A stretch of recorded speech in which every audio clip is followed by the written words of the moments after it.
Namaste, and welcome back to JEE Physics with Typical Monk.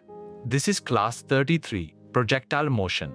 Throw a ball into the air and it does two things at once. It drifts sideways at a steady pace and it rises and falls under gravity. The single most powerful idea in projectile motion is that these two are utterly independent. The horizontal motion never feels gravity, and the vertical motion never feels the sideways drift. Resolve the launch into horizontal and a vertical component, treat each as a simple one-dimensional motion, and the graceful parabola, the time of flight, the maximum height, and the range all fall out with ease. Today, the trajectory, the components, and the key formulas. One idea at a time. Here is what you will master today. First, the independence of the two motions. Second, the horizontal and vertical components. Third, the parabolic trajectory. Fourth, the time of flight, the height, and the range. And fifth, the angle for the maximum range. One idea at a time. Let us set the foundation. A projectile, a body thrown into the air, moving under gravity alone. Two motions, horizontal at a constant velocity and vertical under gravity. Independent. The two motions do not affect each other at all. Master line, resolve into components, and each one is a simple motion. Now look at the picture. The projectile trajectory. Independence. The horizontal and the vertical motions are completely independent of each other. Horizontal, a constant velocity, u cosine theta, there is no horizontal acceleration. Vertical, a uniform acceleration g, directed downward, exactly like a ball thrown straight up. The path. Together, the two motions trace out a parabola.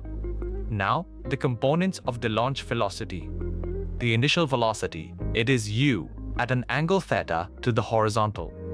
The horizontal component, u cosine theta, and it stays constant throughout the flight. The vertical component, u sine theta, it decreases, stops, then increases under gravity.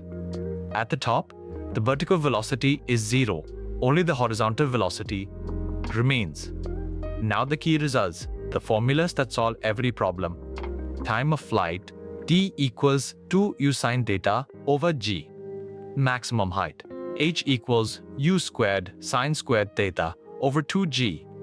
Horizontal range, r equals u squared sine 2 theta over g. Maximum range, it occurs at an angle theta of 45 degrees. Complementary angles, theta and 90 minus theta, give exactly the same range. Now, look at the picture. The projectile formulas gathered together. Time of flight, t equals 2u sine theta over g. Maximum height, h equals u squared sine squared theta over 2g.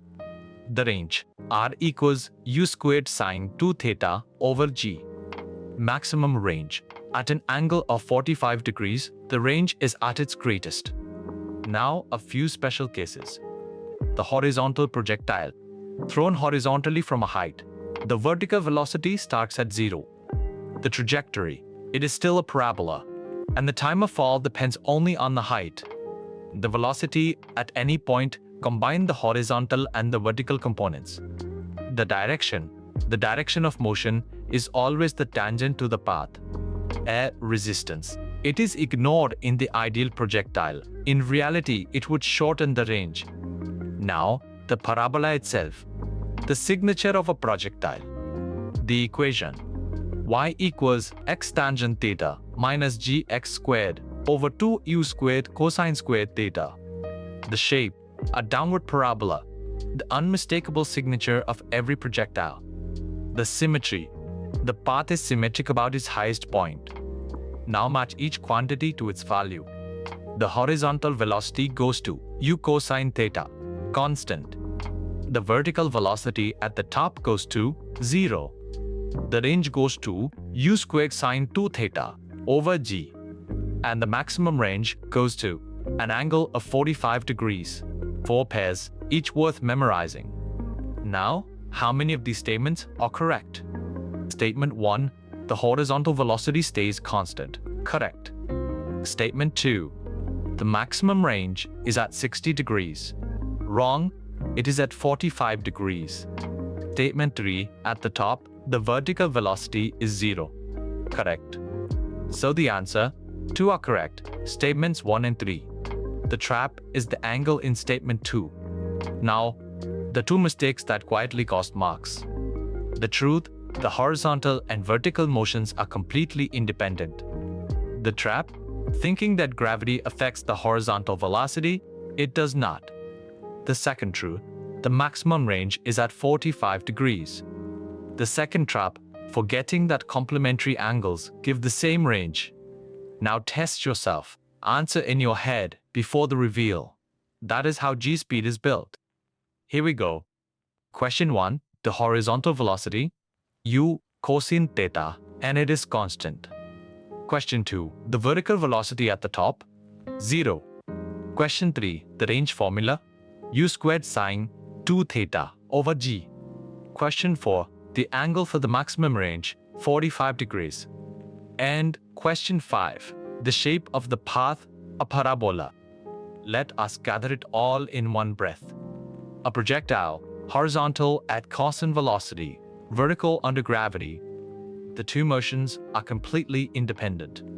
The time of flight is 2u sine theta over g. The height, u squared sine squared theta over 2g. The range, u squared sine 2 theta over g.